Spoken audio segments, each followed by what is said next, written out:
Boker Or Beshem Hashem Naasev Nasliach. On est ce matin, Toda Rabba, le mardi 29 juin et le 19 du mois de Tammuz, cours acheté par Alain Patricia Grunweg, je ne sais pas comment le prononcer, pour l'Askara de son papa. Là par contre on peut bien le prononcer, Shlomo Daniel Ben Nachman Grunweg. Comment tu prononces ça, toi tu as l'habitude? Professeur Lévy. Professeur Lévy, je vous parle. Comment allez-vous? Je ne vous sens pas ce matin. Comment prononcer ce nom? Bon, laissez tomber, je vous vois endormi, c'est pas grave. J'ai pas entendu la question. Grunweg, je n'arrive pas à prononcer ce nom. Je vous demande. Il faut venir. Si je vous le dis, c'est que je sais le prononcer. Je ne voudrais pas l'écorcher une fois, j'ai écorché un nom et la personne s'était vexée parce que je n'ai pas prononcé. Mais quand je ne sais pas, je ne sais pas. Comment on le prononce ce nom? Grunweg. Grunweg. Ok. Pour ne pas l'écorcher, je préfère demander. Zwerg. Ok? C'est ça? Zwerg. Grunweg. Top, on ne va pas faire un cours sur le sujet. Zichron Livracha, Refoua Shlema Bezrat Hashem pour sa maman Yehudit Bat Yosef Nuchim ou Nouim, et un bon zibouk pour sa fille Diane Myriam Bat Nachman. Le problème en français, quand tu écris en français des noms qui sont l'oasite, quand il y a un H, Nuchim ou Nouim, tu ne sais pas s'ils se prononcent ou pas. Et maintenant je fais très attention parce que vraiment les gens se vexent quand tu ne prononces pas bien leur nom, mais tu ne peux pas inventer non plus parce que c'est. Est-ce que ça se prononce? Ça se prononce pas. Naoum par exemple. En hébreu, c'est Nahum, il n'y a pas de Naoum. Vous voyez ce que je veux dire? C'est que ça de compliqué, il ne faut pas se vexer pour cela. Un bon zibou pour Diane Myriam Bat Nachman, Eliezer et une bonne santé, réussite pour son épouse Patricia Mazal Bat Taïta. Voilà, ça j'arrive à bien le prononcer. Taïta, c'est des noms qu'on connaît bien. Et une bonne alia, une grande préparation pour eux, une grande réussite. Bracha Ba'atzlacha Bechal Sherifnu Yaskilu Ve'atzlichu Amen Ve'amen. Juste un instant de Tzadik, j'ai aussi des choses à dire ici. Puisque c'est aussi aujourd'hui l'Askara de Albert Abraham Ben Taïta, Zichrono Livracha, Leinu Nishmato, Ruach Hashem Tenachenu Began Eden, Elion Vechol Ashurvim Mimo, Bichlal Arachamim Veselochot Bechen, Yehi Ratzon, Venomar Amen. Amen. Shnishke Yeshuot Venechamot, Bezrat Hashem Yitbarach.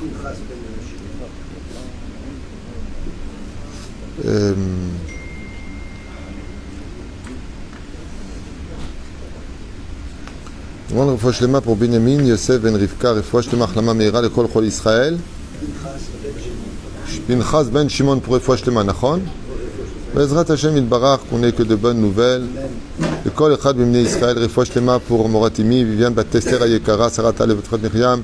On sera à notre ami Meir, Fitoussi Ayakar Ben Rivka. Yana Ben Esther, René Machlouf Ben Sarah Ben Moussa, Hayar Rochama Esther Bat Rivka.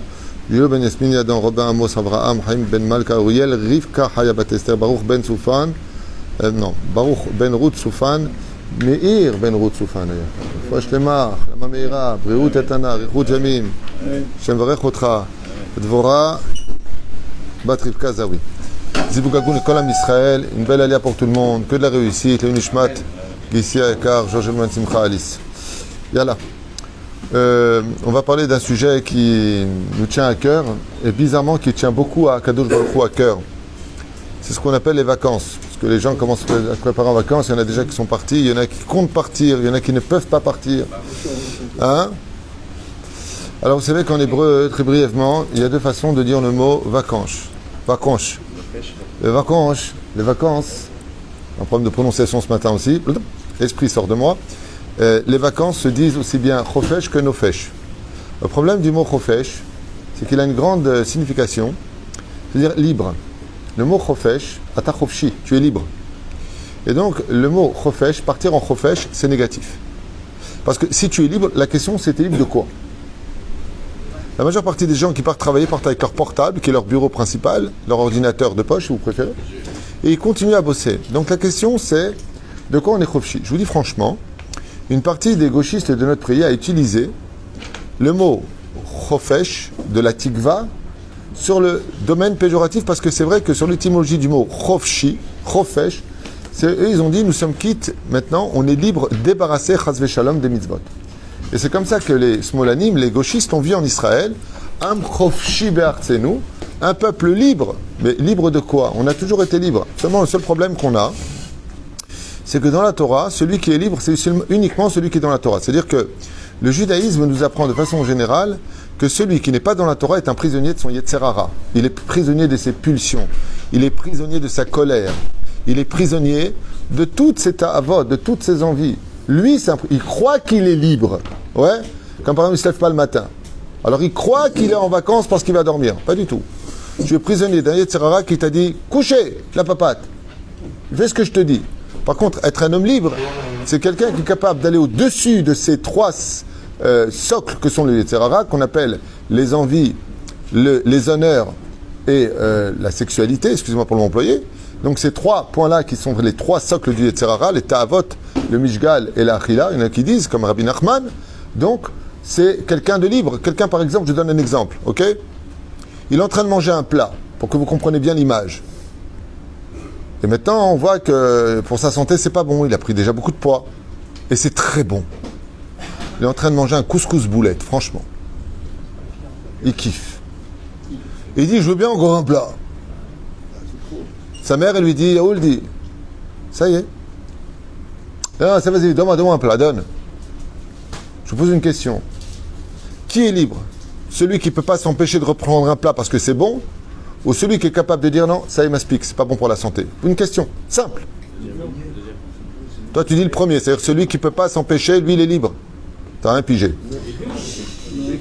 Au contraire, c'est celui qui dit non, j'ai envie, mais je dis non parce que c'est pas bon pour ma santé. Donc, je dirige ma vie. C'est pas celui qui prend un double pas. C'est là. Tu vois, ça, c'est ça, ce que tu viens de dire, c'est une falsification du monde de vérité. Et c'est exactement ce que veulent les forces du mal. Vis où tu veux, rote où tu veux, pète où tu veux, parle comme tu veux. Tout est libre. Pas du tout. C'est tout le contraire. Je vous donne un exemple. Peut-être que cette fois, tu vas me faire un 100 sur 100. Je roule en voiture, je décide d'être libre. Je ne respecte ni les panneaux, ni les feux rouges, ni les stops, ni les céder le passage. Et l'autre, il respecte. Qui est le libre? Celui qui respecte pourquoi? Exactement, parce que lui, c'est sûr qu'il va arriver à bon port. Il respecte les lois. Donc, vous voyez bien que de respecter les lois, c'est de rester vivant. Mais l'autre qui passe au feu rouge, hey, je fais ce que je veux. Tu sais, ces mecs qui roulent en moto des fois à 160 km/h, il y a le feu rouge et il défie la mort. Eh ben, en attendant, le mec, il est parti, il nigmar. Alors, ce qui est libre, Zéperoucha Davar. Ça veut dire que la notion d'être libre sur terre, d'être libéré, c'est pas du tout ce que l'on pense. C'est du pur Yetzer Hara.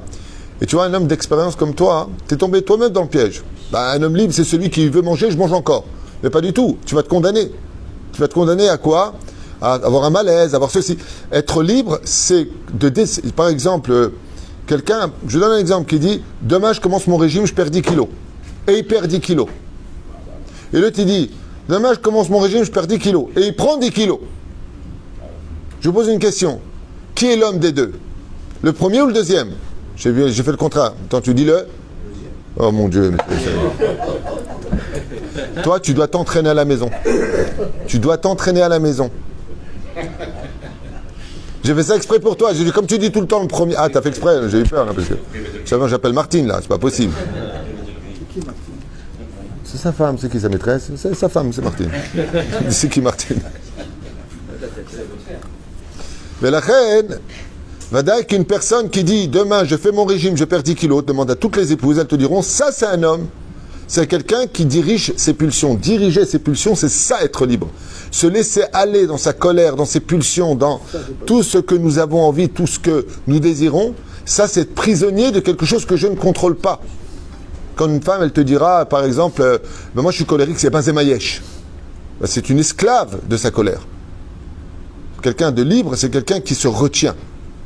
Ça, c'est quelqu'un de libre, parce que, comme on le dit dans Pirkei Avot, Ezou Gibor, Akovesh et Titzro. Le héros, c'est celui qui est capable de surmonter ce que sa nature incorporée voudrait qu'il exprime. C'est vraiment pchutim, quitte à lèvres ce que je suis en train de dire. Vous savez, il n'y a pas de piège, hein, c'est vraiment très, très, très naze. Tout le monde le sait, quoi. Il n'y a même pas de marloquette chez les goïms, faut le savoir, à part Épicure. Même pas Épicure. Un professeur, il dit non, même pas Épicure. Ouais. Oui, c'est la stricte. Non, on en rediscutera. Il y a des phrases qui contredisent ce qu'il dit. Voilà. Du contraire, c'est se laisser aller au plaisir. Hein? Illimité. Ah, limité. Top, on en rediscutera à l'occasion. Quoi qu'il advienne, en ce qui concerne les vacances, ce que nous on a, c'est ce domaine de nofesh. Alors, nofesh veut dire aussi vacances. Ani lokach nofesh, ani olech le nofesh. Mais c'est nofesh. Le mot nofesh veut dire, au niveau traduction, paysage. Je vais changer de paysage. Dans la vie, des fois, on étouffe. On en a marre. On voit les mêmes rues, les mêmes gens, les mêmes habitudes, la même cuisine, la même table, le même balcon. À un moment, on a besoin de changer de paysage. Et le mot nofesh, il vient de la racine Mordechai. Le mot nofesh vient de la racine Nefesh. Bonne réponse, Mordechai. Chazak.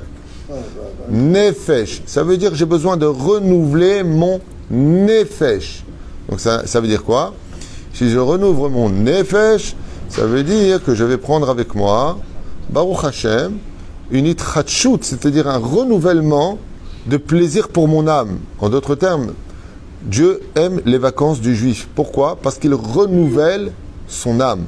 Il va renouveler son âme, c'est-à-dire qu'il va devenir meilleur. Vous savez?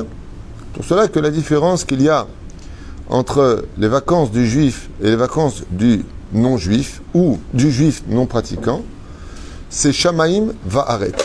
Par exemple, une famille religieuse, quand je dis religieuse, c'est pas dans le sens, on n'est pas une religion, vous le savez. Une famille juive, à l'état pur, quand elle part en vacances, eh bien, elle va demander s'il y a une synagogue dans le quartier pour aller prier. Si elle part une semaine, alors pour Shabbat, est-ce qu'il y a un traiteur glad kasher? Et la différence avec certains traditionnalistes, sans les juger, ils partent dans des bleds perdus parce que le prix était attirant, parce que c'était sympathique. Et après, ils me disent Rav Tutu, qu'est-ce que je fais? Il n'y a pas de mikvé pour ma femme. Ben, ouais, mais enfin, ça, c'est des choses qu'on se renseigne avant. Ou alors, comment je fais pour Shabbat? Il n'y a pas de synagogue, il n'y a pas de juif du tout ici. Je lui ai envoyé comme message, alors qu'est-ce que tu fais là-bas? Ben, t'es arrivé là-bas pour te rendre compte? Le juif, il prépare ses vacances. Il se renseigne avant d'y aller. Il prend ses casseroles avec lui avant d'y aller. Et s'il ne prend pas ses casseroles, il se renseigne. Mon fils est parti à Prague. Alors ma femme lui a dit, tu veux que je te passe des casseroles là-bas? Non, sur place ça coûte des 2 €, tu as les casseroles machin. Il lui a dit, pour le mikvé. Il lui a dit, là on a loué, j'ai vu, il y a juste un lac à côté. Je peux les tremper dedans. Un juif, quand il part en vacances, Olech mamash, à l'image, deuxième marqué, écoutez bien ce chidouche, Issachar. Quel rapport avec Issachar? Les lettres du mot Issachar, vous savez que Issachar, normalement, ça s'écrit avec un shin.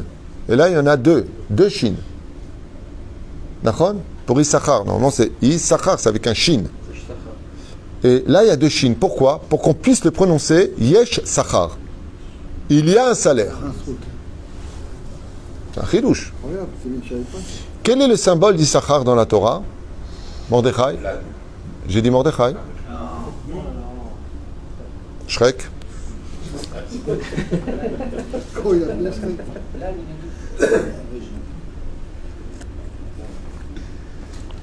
Alors, c'est l'âne. Et pourquoi c'est l'âne? Pourquoi est-ce qu'on dit Yesh Sachar? Vous allez comprendre que tout comme nous, on a besoin de vacances et on aime les vacances, Akadosh Baruch Hu, il adore partir en vacances avec nous. Il ne faut juste pas l'oublier. C'est-à-dire quand nous on dit, allez, on se prend une semaine, on part en vacances, Dieu il dit dans le ciel, voilà on va où? C'est une image. C'est là. Ma Perusha Davar, Masbir, quand il a vu Yaakov Avinu dans le paracha de Vayehi, 12e paracha du livre de Bereshit, qui est la dernière, il lui a dit Hamor Garem. Issachar, c'est un âne.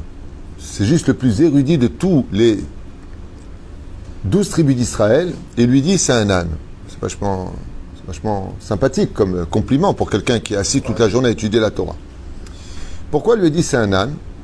Parce que l'ossature de l'âne, dans la fabrication et dans la création du monde tel que Dieu l'a conçu, il a l'ossature la plus forte de tous les animaux de la terre.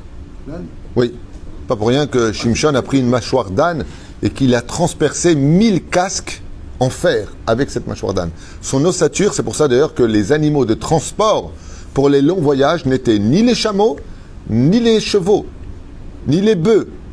C'était les ânes. Et pourquoi les ânes?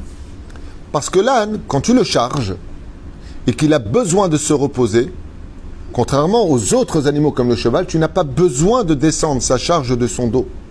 L'âne peut tout à fait se reposer grâce à son ossature qui est beaucoup plus puissante. Il peut tout à fait se reposer avec sa charge sur son dos. Tandis que les autres animaux, pour qu'ils puissent se reposer, il faut les décharger. De là, tu apprendras que la charge dont on parle, quand Yaakov a vu son fils Issachar, il lui a dit « Yesh Sachar ». C'est-à-dire qu'un des moments où le juif peut ramasser le plus de mitzvot, c'est pendant ses vacances. Mais, le moment où le juif peut ramasser le plus d'averot, c'est les vacances. Ça dépendra exactement si c'est comporté comme un cheval ou comme un âne. Le Rouch Hadavar, que l'âne, lui, quand il va se reposer, quand il part en vacances, on n'a pas besoin de le décharger de ses mitzvot. Tandis que les autres, ils se déchargent de leurs mitzvot. À la maison, ils mangent chalak, la femme elle est tsanoua, les enfants ils mettent les tefilines, tout le monde se lève à la prière, mais en vacances, on ne se lève plus, et on met moins les tefilines, et encore on les voit l'après-midi. La femme qui était toujours tsanoua, elle sort comme ça d'un coup, qu'est-ce qui se passe? Je suis en vacances. Et Dieu il n'est pas avec toi. La reine il dit, Sachar, Yesh Sachar. Si Bezrat Hashem, les juifs, ils se comportent comme l'âne quand il part en vacances, Perouch Hadavar, il ne se décharge pas des mitzvot. Au contraire, il est parti faire encore plus. Par exemple, tu as un beau paysage, c'est l'occasion de faire encore plus une idée des doutes. Encore plus de te rapprocher d'Hachem. Dieu, il veut que tu partes en vacances. Dieu, il aime les vacances du juif. Mais à la condition, prends-moi avec toi. Imagine que je ne pars pas avec toi sur tous tes chemins. Vous savez ce que c'est de vivre une seule seconde sans Dieu? Il n'y a pas de vie. Qui s'appelle Chaim. Etz Chaim Hilama Hazekimba. Tiens la vie dans tes mains, c'est la Torah. Mais la reine, quand une personne part en vacances, elle doit être capable d'être le même personnage qu'elle est dans sa vie de tous les jours, seulement changer le cadre de sa vie. Et au contraire, rajouter dans le cadre de sa vie. C'est pas minastam qu'en général, le mois de Elul des Slichot tombe toujours avec le mois d'août, qui est le mois des vacances. Pourquoi? Parce que Kadosh Baruch Hu te dit maintenant que tu as pris 2 semaines de vacances, c'est l'occasion de venir chanter tes Slichot, de demander pardon, de t'améliorer. Les vacances sont là pour nous renouveler. Ah, petit Radesh. Il dit, attends, t'es fou, toi, je pars en vacances, j'y vais, moi, je vais me reposer là-haut. Refrais, repose-toi toute la journée. C'est-à-dire, trouve un moment où tu vas changer ton étude, mais le mec qui part en vacances, où elle est Kavata Itim la Torah, où elle est, je fixe un temps d'étude, refrais, je suis en vacances là. Imagine comme ça, Dieu il donne la parnassa, il donne la santé, ok? Il donne la vie, il donne la mort. Juste une petite question, imaginez maintenant, le mec, ça chasve shalom, pendant ses vacances, sa parnassa, elle s'arrête. Maître du monde, qu'est-ce que tu fais? Je dis, oh, ça va, t'es en vacances, je suis en vacances. Moi aussi, refrais. Imaginez comme ça. Imaginez que Dieu se comporte comme nous on se comporterait. Bah, t'es en vacances, tu lâches. Il dit, moi aussi, je lâche. Le mec qui part en vacances, il est malade. Tu te rends compte, Hachem, juste quand je pars en vacances, je suis malade, je suis au lit. Juste pour mes vacances, tu me fais ça? Ouais. Et Dieu, il te dit, juste parce que tu pars en vacances, tu me laisses tomber? Tu me laisses tomber, je te laisse tomber. Ma'ata osé. Et la reine, il y a un très beau verset qu'on a étudié Shabbat ensemble à propos de la parasha de Balak. Un des grands secrets qui dit comme ça, Matovu alecha Yaakov, mishkenotcha Israël. On rappelle ce qu'on a étudié Shabbat. Mazé Matovu alecha. Ici, il y a un remède qui est fait, qui est magnifique. Il dit, où est-ce qu'on voit dans ce verset-là, comme elles sont belles tes tentes, Israël, Nachon, comme elles sont bien, s'il vous plaît. Là où tu résides, Mishkenotecha Israël, la résidence d'Israël. Chazal, ils disent, qu'est-ce que c'est que ce verset-là? Il dit que quand Bilam, il a vu les enfants d'Israël, il a dit, les Juifs, c'est comme les Goïms. Ils peuvent être religieux, mais quand ils sont en vacances, c'est Ibiza, c'est le Konomos, là, Motokos, comment ça s'appelle là-bas? Mykonos. Les îles où on fait n'importe quoi, c'est le Brésil, le carnaval de Rio, c'est les vacances. C'est d'ailleurs. Il fait attention au lait chamour toute l'année. Il part en vacances, il y a les glaces italiennes. Donne-moi une glace italienne. Mais c'est pas du lait chamour, ça va, c'est les vacances, lâche-toi. La main. Hein? Mais il n'y a pas de pression. De dire il lâche une pression, pour moi, c'est une insulte vis-à-vis de la Torah. Je ne savais pas que moi, je n'ai jamais vécu la Torah comme une pression, excusez-moi. C'est pas une pression. Il fait des glaces italiennes, ok? Ben, le lait, il n'est pas chamour, Tesfara. Tu n'as pas le droit, Nekuda. Où est la pression? J'arrive pas à comprendre. Il lâche la pression. Ah, tu veux dire la bière?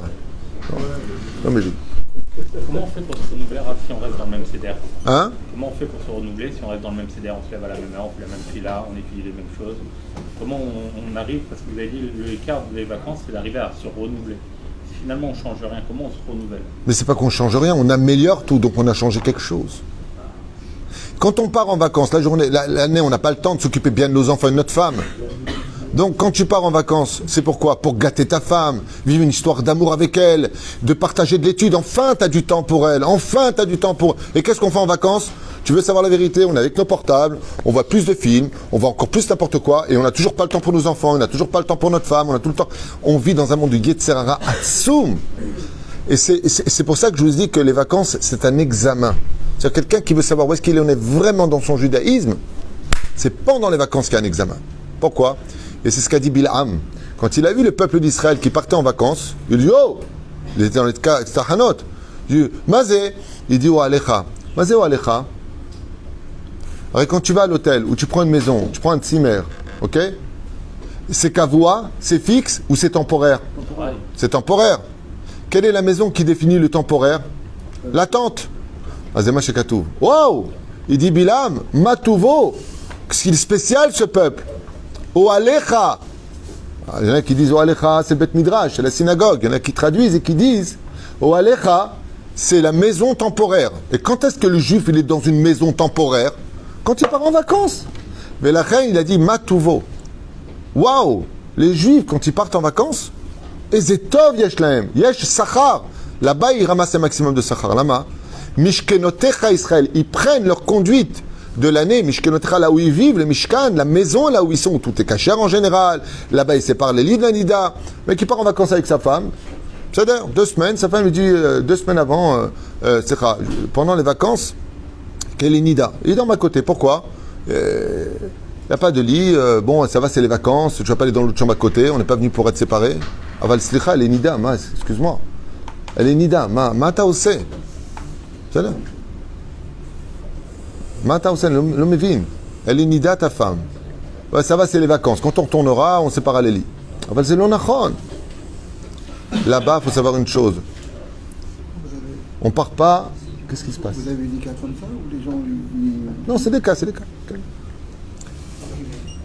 Les gens, quand ils partent en vacances, ils doivent savoir, quand ils ont le mérite de partir en vacances, la possibilité de partir en vacances, et celui qui a les moyens de se payer de belles vacances, qui pense aussi à ceux qui n'ont pas les moyens de se payer des vacances. C'est une grande mitzvah de faire nachatroir. Il y a des familles qui ne sont pas parties en vacances depuis des années. Elles n'ont pas vu autre chose que leur salon, que leur salle à manger du matin au soir, année après année. Ils n'ont pas eu ce mérite de partir en vacances. Quand en Israël, la vérité, on a toujours l'impression d'être en vacances ici. C'est ça. Il manque rien. Tu vas raconter ta vie ou quoi? Mais la reine, Meot Kedai, Derech Agav, pour ceux qui ont de grands moyens, quand vous partez en vacances, de prendre une petite famille avec vous. On a toujours les moyens de dépenser beaucoup d'argent pour les restaurants, pour les meilleurs hôtels, pour les meilleures voitures. Ou là, peut-être tu penses aussi à prendre même Bezrat Hashem, une petite famille où tu lui payes quelque chose, qu'elle puisse aller, par exemple, même si elle reste chez elle, c'est bien de faire du chesed. Familles qui n'ont pas du tout de quoi dépenser quoi que ce soit.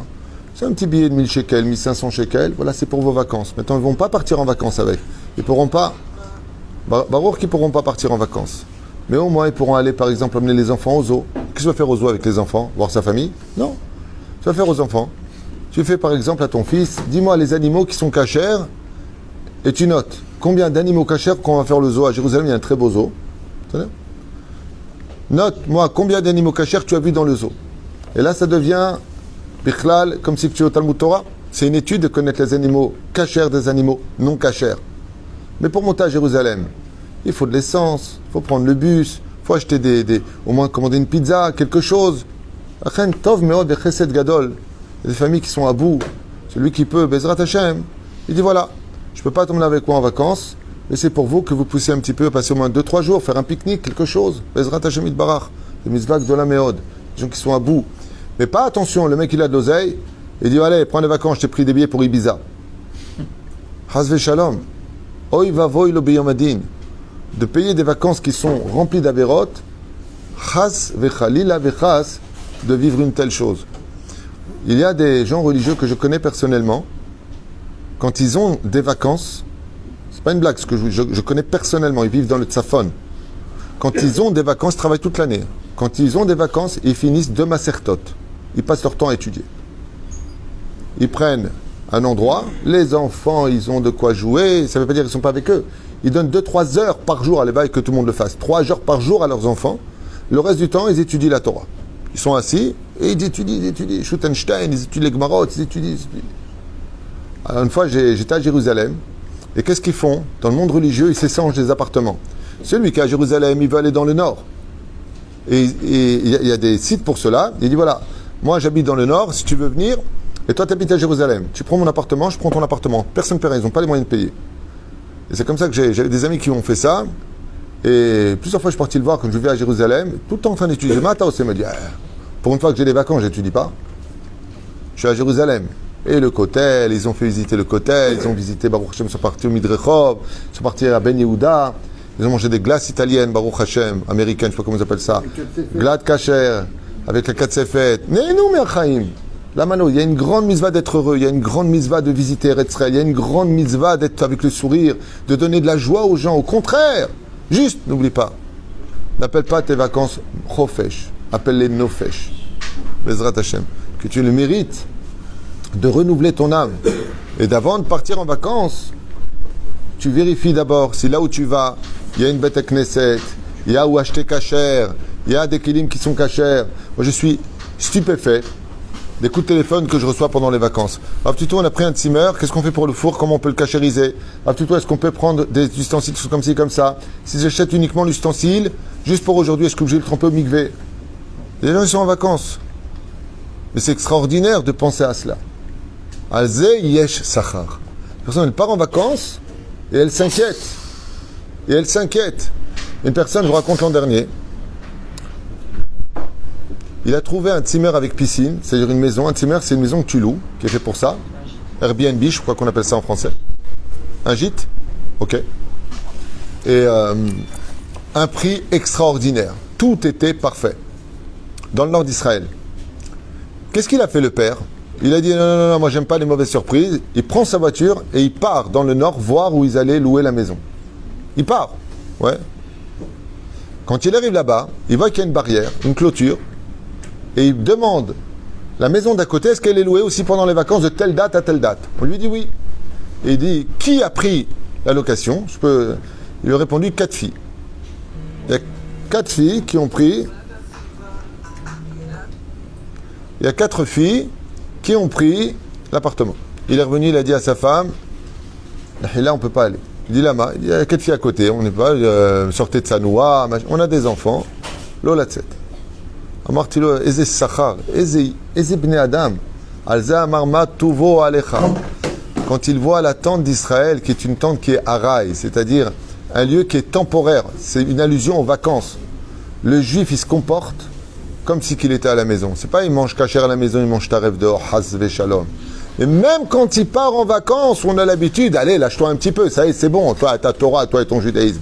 Il dit au contraire, je vais prendre mon meilleur ami, je vais prendre mon roi avec moi, je vais prendre mon père avec moi, je vais prendre un Kadosh Baruch Hu avec moi. C'est Dieu que je vais prendre avec moi en vacances. Dans ma valise, c'est bien de mettre le petit t-shirt et les petits machins et la raquette de ping-pong, enfin si vous savez jouer. C'est... tu sais jouer au tennis, Mordechai, mais tu sais jouer au tennis.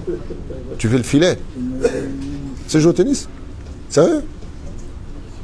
Bon, je te mettrai à l'épreuve. La malo, joue au tennis, la malo, ping-pong, la malo, flipper, Pac-Man. Non, pourquoi je dis ça? Une fois, j'ai loué, il y a 10 ans de ça, on a loué un Zimmer dans le Tzafon, et dans le Zimmer, il y avait le flipper, Pac-Man, le ping-pong, le billard, la totale. baby-foot, il y avait tout dedans. Hein? Dans l'adresse. Oui, il y a l'adresse. Ouais, il y avait surtout la piscine, ouais. Elle était gelée, la piscine. Les enfants, ils sautaient dedans, ils étaient comme ça. Et ils me disaient, c'est un kiff. Baruch Hashem. Zéberouch Adavar, que les vacances du juif, sachez-le, c'est un vrai examen pour mesurer le niveau d'adhération et de émouna de chacun de nous. Ashrei Mishochez Badavar, et n'oubliez pas pourquoi le Issachar s'écrit avec deux chines. Yesh Sachar. Le salaire des mitzvot que l'on peut faire pendant les vacances est encore plus grand que les mitzvot qu'on peut faire dans l'année. Parce qu'il est conventionnel que dans l'année, on est un peu dans le métro, boulot, dodo. Mais en vacances, on se lève à 10h, on est fatigué, on a veillé jusqu'à la veille, et la viande, et on dépense. À Kol Tov et Yafé. Tu fais à la Hesh, passez nous voir une journée, vous n'avez pas de vacances, venons passer une journée ensemble. Be'ezrat Hashem. Tsameach otam. Ten lahem hen v'chesed. זה נקרא באמת יש שכר. שנזכה כולנו בעזרת השם לנופש נעים, אבל כדת משה וישראל. ברוך ה' לעולם אמן ואמן.